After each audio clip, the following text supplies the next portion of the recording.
तो सबसे पहले हम शुरुआत करते हैं चाबी के साथ। ये की फॉब है जो आपको सियारा के साथ मिलता है। ऐसा ही की फॉब आपने टाटा कर्व में देखा था।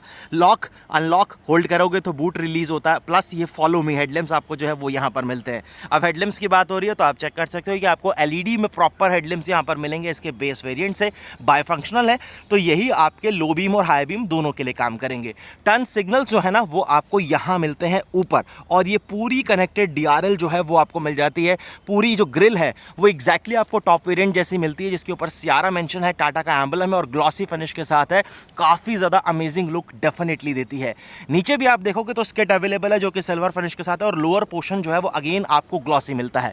प्राइस की अगर बात करोगे तो टाटा सियारा का बेस वेरिएंट 11,49,000 रुपीज़ से शुरू होता है, लेकिन ये डीजल है तो यहाँ थोड़े पैसे आपको एक्स्ट्रा देने पड़ते हैं। और इस कार का एक शोरूम प्राइस डीजल के साथ बेस वेरिएंट आपको कॉस्ट करता है 12,99,000 रुपीज़। साइड पर आते हैं। जैसे ही आप साइड पर आओगे तो सेगमेंट में सबसे बढ़िया और लंबा अच्छा खासा व्हील बेस आपको सियारा ऑफर करती है 2730 mm का। ग्राउंड क्लियरेंस भी काफ़ी प्रैक्टिकल है। 17 इंचेस के स्टील व्हील मिलते हैं। फिलहाल इस कार पर एमआरएफ के वॉन्डरर टायर्स लगे हुए हैं और ये टायर्स भी काफ़ी ज़्यादा बढ़िया है। चारों व्हील में डिस्क ब्रेक वो आपको मिलते हैं। डोर के ऊपर यहाँ देखोगे तो सियारा का इस तरीके से आपको एम्बलम जो है वो यहाँ पर मिलता है, जैसे आपने हैरियर सफारी में देखा एग्जैक्टली वैसा। टर्न सिग्नल ऊपर आपको मिलेंगे ओआरवीएम पर, अगेन ग्लॉसी फिनिश के साथ है। और यहाँ आप चेक करोगे तो ए पिलर भी आपको ग्लॉसी फिनिश के साथ मिलता है। स्मार्ट डोर हैंडल्स आपको मिलते हैं जो कि एलईडी टर्न इंडिकेटर के साथ आते हैं। और वो जो सियारा वाला समा बनता है वो बनता है यहाँ कार की साइड प्रोफाइल से। बहुत ही अमेजिंग टाइप का लुक जो है ना वो गाड़ी आपको डेफिनेटली ऑफर करती है। और जिस प्राइस ब्रैकेट में आ रही है उस हिसाब से आपको लगता है कि यार वाकई गाड़ी लग तो सही रही है। उसके बाद यहाँ चेक करोगे तो ये है आपका डीजल फिलर लिड, और यहाँ लगभग टैंक की कैपेसिटी पेट्रोल लो या डीजल आपको लगभग 50 लीटर की कैपेसिटी मिल जाती है। रेयर प्रोफाइल चेक कर लो अब आप, सियारा आपको पीछे से कैसा लुक ऑफर करती है। स्पेशली बेस वेरिएंट में भी आपको यहाँ प्रॉपर एलईडी में कनेक्टेड टाइप के इस तरीके से जो है टेल लैंप्स वो मिलते हैं। टाटा का बड़ा सा एम्बलम यहाँ मिलता है, सियारा मेंशन किया गया है। सारी फिनिशिंग आपको ग्लॉसी में मिलती है। यहाँ आपको जो इस तरीके से रिफ्लेक्टर्स और यहाँ आपको प्रॉपर जो है पार्किंग सेंसर जो है इसके वो मिलते हैं। नीचे अगेन आपको यहाँ पर स्किड जो है वो विजिबल हो जाएगी। यहाँ प्रॉपर रिक्वेस्ट सेंसर जरूर दिया गया है ताकि आपको बूट ऑपरेट करने में कोई इशू ना हो। अब अगर आपकी हाइट है 6 फीट के आसपास तो यहाँ आपको थोड़ा सा बचना पड़ेगा, अदरवाइज आपका जो हेड है वो यहाँ पर ब्रश कर जाएगा आसानी से। मेरी हाइट तो 5'8" या 5'9" के आसपास है, तो मुझे कोई ऐसा इशू यहाँ पर फिलहाल नहीं आएगा। और काफ़ी बड़ा और बढ़िया बूट स्पेस, लगभग 650 लीटर के आसपास का बूट स्पेस जो है वो आपको सियारा में मिलता है। इधर चेक करोगे तो 3 kg हैंगर हुक, सेम चीज़ यहाँ पर है। अपोजिट साइड में भी आपको एक हुक मिलेगा। 12V का जो सॉकेट है वो आपको इसके बेस वेरिएंट में पीछे दिया है। अगर आपको कोई एसेसरीज वगैरह यूज़ करनी पड़े तो आसानी हो जाएगी। यहाँ पंक्चर रिपेयर किट आएगी, क्योंकि इस वेरिएंट में कोई स्पेयर व्हील वगैरह आपको फिलहाल नहीं दिया गया। वार्निंग ट्रायंगल वगैरह सेफ्टी के लिए वो आपको यहाँ पर जरूर मिल जाएगा। टूल किट वगैरह के लिए प्रॉपर स्पेस है जो इस तरीके से आपको अंदर इसके माउंटेड प्रॉपर मिलती है। ऊपर पूरी ट्रिम आपको हार्ड प्लास्टिक से कवर्ड मिलेगी, और इधर बढ़िया इस तरीके से ग्रैब हैंडल है ताकि इजीली आप इसे क्लोज भी कर पाए। डिफॉगर वगैरह फिलहाल आपको बेस वेरिएंट में नहीं दिए गए। उसके बाद अगेन यहाँ आपको कीलेस एंट्री के लिए रिक्वेस्ट सेंसर जो है वो जरूर मिल जाता है ताकि आप इजीली जो है वो अपनी कार को अनलॉक कर पाए। अब इंटीरियर चेक करो यार, सही लग रहा है। जिस प्राइस पर है ना उस हिसाब से बहुत सही लग रहा है, क्योंकि ऊपर आप देखोगे तो सब कुछ हार्ड प्लास्टिक के साथ आपको नॉर्मल ब्लैक फिनिश मिलेगी, लेकिन यहाँ अलग अलग टेक्सचर्स का मटेरियल का इस्तेमाल जरूर किया गया है। ये मटेरियल आपको थोड़ा सा लग सकता है कि यार और बेटर किया जा सकता था, लेकिन प्राइस ब्रैकेट के हिसाब से फिर आप देखते हो तो जस्टिफाई लगता है। लेकिन ऊपर वाले वेरिएंट्स जो हैं उसमें आपको लगेगा कि बेहतर किया जा सकता है। उसके बाद फिलहाल यहाँ पर आपको ग्रे टोन, यहाँ प्रॉपर इस तरीके से पुश स्टार्ट बटन जो है वो आपको मिलता है। ये हाईलाइट्स जो है वो काफ़ी अच्छी लगती हैं। यहाँ थोड़ा सा फैब्रिक, ये सब कुछ रिसाइकलेबल है, तो यहाँ अच्छी जो है फैब्रिक की फिनिश जो है वो आपको मिल जाती है। अगेन डोर चेक कर लो आप, और ये जो पैनल है काफ़ी ज़्यादा स्टडी लगा। ये जो पोर्शन है ना थोड़ा सा ये मेरे को लग रहा है कि हल्का सा यहाँ पर आपको इशू दे सकता है, लेकिन हाँ स्क्रैचेस जरूर आएंगे, थोड़ी सी आपको केयर जो है वो जरूर करनी पड़ेगी। ये ओआरवीएम को आप इलेक्ट्रिकली एडजस्ट कर सकते हैं। अभी मैं इग्निशन लगाऊंगा तो आप यहाँ पर डिटेलिंग देखना, पावर विंडो का जो कंट्रोल है वो आपको यहाँ पर मार्क शो करता है कि लॉक्ड है या अनलॉक्ड है। राइट और लेफ्ट के इंडिकेटर भी यहाँ पर आपको शो करता है। फिलहाल चारों पावर विंडो, ये पोर्शन आपको फैब्रिक के साथ मिलता है। ये आप स्टोरेज के तौर पर इस्तेमाल नहीं कर पाएंगे, तो यहाँ बॉटल होल्डर्स आपको दिए गए हैं, और यहाँ इस तरीके से अम्ब्रेला होल्डर जो है वो आपको मिलेगा। नीचे रिफ्लेक्टर्स दिए गए हैं, लोअर वेरिएंट से दिए गए हैं, जो कि काफ़ी बढ़िया चीज़ है। फिलहाल कोई स्पीकर वगैरह नहीं आते क्योंकि ये बेस वेरिएंट है, तो सिस्टम नहीं आएगा। फैब्रिक सीट्स आती है, थोड़ा सा एक्सटेंशन भी यहाँ पर आपको दिखेगा, और बैठने वगैरह में सीट्स जो है वो काफ़ी कंफर्टेबल है। और इसकी जो फॉर्म है, कुशनिंग है, जो वो भी आपको ठीक लगेगी, ऐसा कुछ इशू आपको नहीं लगेगा। हेडरेस्ट यहाँ पर एडजस्टेबल जो है वो आपको फिलहाल मिल जाते हैं। चलिए एक चीज़ और देखो, नीचे प्रॉपर आपके पास फुटरेस्ट जो है वो भी आपको मिलेगा। कैबिन के अंदर आप स्विच हो जाओ और यहाँ से मैं एक बार जरा इग्निशन जो है वो इसका ऑन करता हूँ और ये चेक करो, लगभग ये 4 इंच की डिस्प्ले है आपके पास और बेसिक सारी इन्फो जो है वो आपको अच्छे से यहाँ पर डिलीवर हो जाती है, कोई ऐसा इशू आपको नहीं देखने के लिए मिलेगा। बाकी अगर मैं स्टेयरिंग की बात करूँ तो यहाँ स्टेयरिंग में आपको देखो सबसे पहले तो टिल्ट एंड टेलेस्कोपिक यानी हाइट और रीच आप दोनों चीज़ें एडजस्ट कर सकते हैं। पार्क ब्रेक अप्लाइड, क्योंकि यहाँ आपको इलेक्ट्रॉनिक पार्किंग ब्रेक जो है वो मिलती है with auto hold, base variant से अगेन एक अच्छा फीचर है। अच्छा एक चीज़ मैंने और नोटिस करी, मैं पहले आपको डोर एक बार क्लोज कर लेता हूँ। अब मैं आपको एक चीज़ दिखाता हूँ, मैं गाड़ी भी ऑन करता हूँ, इंजन स्टार्ट करता हूँ, इंजन हो गया स्टार्ट। कैबिन में कुछ ऐसा बहुत ज़्यादा आवाज़ नहीं आती, नॉर्मली एक डीजल इंजन के साथ जो होता है बस वही चीज़ है। यहाँ आपको वाइपर के स्टॉक्स मिलते हैं, अपोजिट साइड में हेडलैम्प और टर्न सिग्नल के लिए मिल जाते हैं। बेसिक सारी इन्फो आपको क्लस्टर के ऊपर मिलती है, इन्फोटेनमेंट वगैरह नहीं आता, आपको यहाँ पर जो है वो इंस्टॉल करवाना पड़ेगा। ये सब ग्लॉसी है, यहाँ पर आपको थोड़ी सिल्वर हाईलाइट्स मिलती हैं जो कि देखने में नो डाउट अच्छी लगती हैं और ये वेंट्स वगैरह प्रॉपर आपको यहाँ पर मिल जाते हैं। अब देखो बीप आया, बीप आया, बूट खोला बीप आया, लॉक करा फिर बीप आया।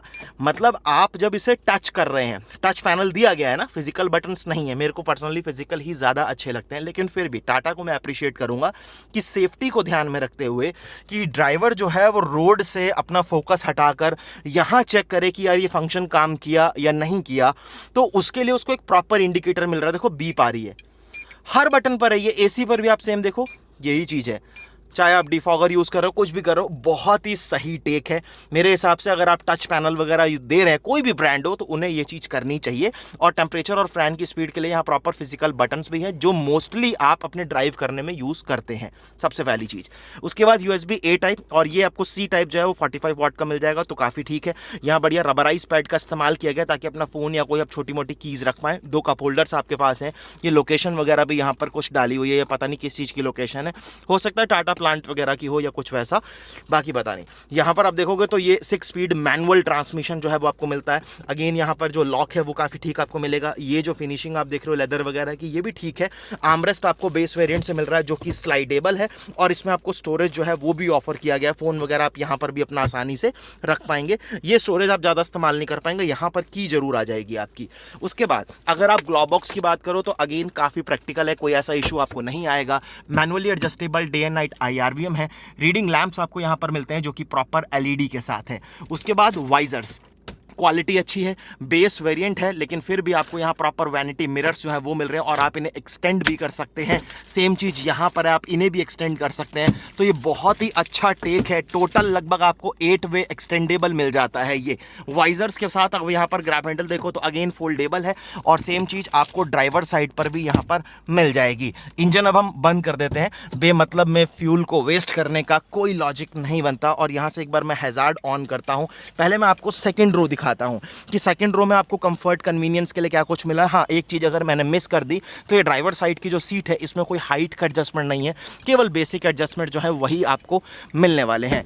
अब यहाँ पर आप आते हैं तो ये अगेन यहाँ पर आपको स्मार्ट डोर हैंडल्स मिलते हैं। अब बेस वेरिएंट से ही आपको यहाँ पर प्रॉपर इस तरीके से शेड्स जो है ना वो मिल जाते हैं जो कि सनी डेज में बहुत यूज़फुल हैं। ये फिनिशिंग वगैरह मुझे हालांकि अच्छी लगी। तो अगर आप आफ्टर मार्केट भी ट्विटर्स वगैरह इंस्टॉल करवाते हो तो इसमें ही हो जाएंगे, तो सेपरेटली आपको कुछ ज़्यादा तामझाम करने की ज़रूरत नहीं है। ये पोर्शन स्टडी है, मतलब इसमें आपको मुझे नहीं लगता कि कोई इशू आएगा। जो इशू आएगा वो है केवल स्क्रैचेस का, जैसे हल्के हल्के मार्क्स आपको अभी यहाँ पर दिख रहे हैं। हालांकि ये तो रिमूवेबल है, मतलब वैसे वैक्स जैसा कुछ लगा है, लेकिन केयर करनी पड़ेगी। और यहाँ पर आपको इस तरीके से पावर विंडो कंट्रोल जो है वो मिलेगा। चाइल्ड प्रूफ लॉक वो मिल जाता है। अगेन बॉटल होल्डर है और पीछे भी प्रॉपर रिफ्लेक्टर्स आपको मिलेंगे। कैबिन में बात करें तो हेडरेस्ट अगेन आपके पास दोनों एडजस्टेबल 3 पॉइंटेड सीट बेल्ट जो है वो आपको मिलती है और ये पूरी बेंच फोल्डिंग सीट है, यानी जब फोल्ड करोगे पूरी सीट फोल्ड होगी। बेस वेरिएंट में कोई 60-40 का ऑप्शन नहीं है। आइसोफिक सीट्स के माउंट्स जहाँ हैं वो आपको ज़रूर मिलते हैं। रेयर में AC वेंट्स वो आपको मिलते हैं। फ़ोन रखने के लिए प्रॉपर जगह जो है वो आपको यहाँ पर मिल जाती है। और यहाँ भी चेक करोगे तो सीट बेल्ट की हाइट एडजस्टेबल है। लैंप्स अगेन आपको LED में प्रॉपर दिए गए हैं, कोठो जो है वो भी आपको यहाँ पर मिल जाएगी। तो ये सब बात हो गई। बाकी गाड़ी में अगर आप स्पेस की बात करो तो भाई 3 एडल्ट्स के लिए गाड़ी में काफ़ी जगह है। मुझे नहीं लगता कि आपको यहाँ पर कुछ अपना माहौल जमाने में कोई दिक्कत आने वाली है। बाकी छोटी मैगज़ीन या फिर पॉकेट होल्डर जो मतलब फ़ोन होल्डर जो है वो आपको मिलते हैं। सीट्स वगैरह की जो कुशनिंग है, जो फैब्रिक है, वो भी काफ़ी ज़्यादा ठीक है, उससे भी आपको कोई इशू नहीं आने वाला। चलिए जी, अब बात करते हैं ज़रा हम इस डीजल इंजन के बारे में। अब यहाँ पर जो ये है आपका लीवर मतलब लैच जो है, इसको आपको 2 बार पुल करना पड़ेगा इस तरीके से, तो आपका जो हुड है वो हो जाएगा अनलॉक। अब यहाँ पर कोई यूनिवर्सल लॉक नहीं आता, आप डायरेक्टली इसे इस तरीके से ऊपर कर देंगे। अब यहाँ पर 1.5 litre Cryojet CRDI fuel supply system का ही यूज़ होता है, लेकिन जो टाटा है वो थोड़ा मार्केटिंग कह लो या थोड़ा सा टेक्नोलॉजी को इम्प्रूव कह लो, उसके लिए इसे CRAIL कहता है।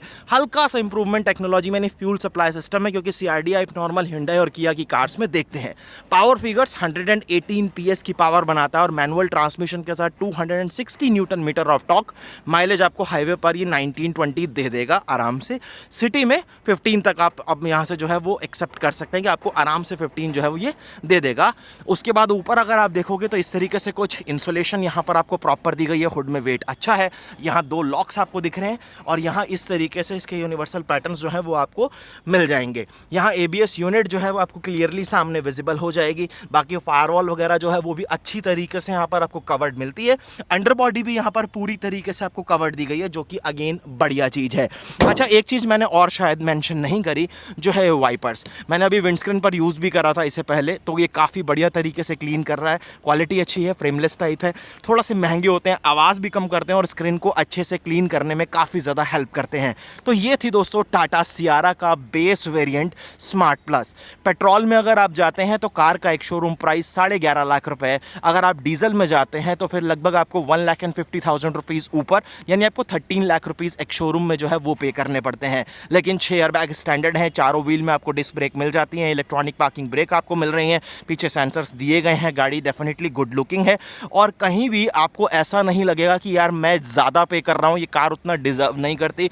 पूरी तरीके से डिजर्व करती है, specially base variant, much value for money variant. अगर आपको फीचर देखो, एक मुझे जो कमी लग रही है वो केवल इंफोटेनमेंट सिस्टम की है। आप वो लगा लो, अपने पसंद के आप अलॉय लगा लो, गाड़ी आपकी गुड टू गो हो जाएगी, कुछ ऐसा नहीं लगा। हाँ, डिफॉगर्स एक ऐसी चीज़ है, क्योंकि मैं थोड़ा सा चीज़ों को अलग एंगल से देखने की कोशिश करता हूँ, तो वो यहाँ पर होना चाहिए, क्योंकि वो आफ्टर मार्केट होने वाला काम नहीं है।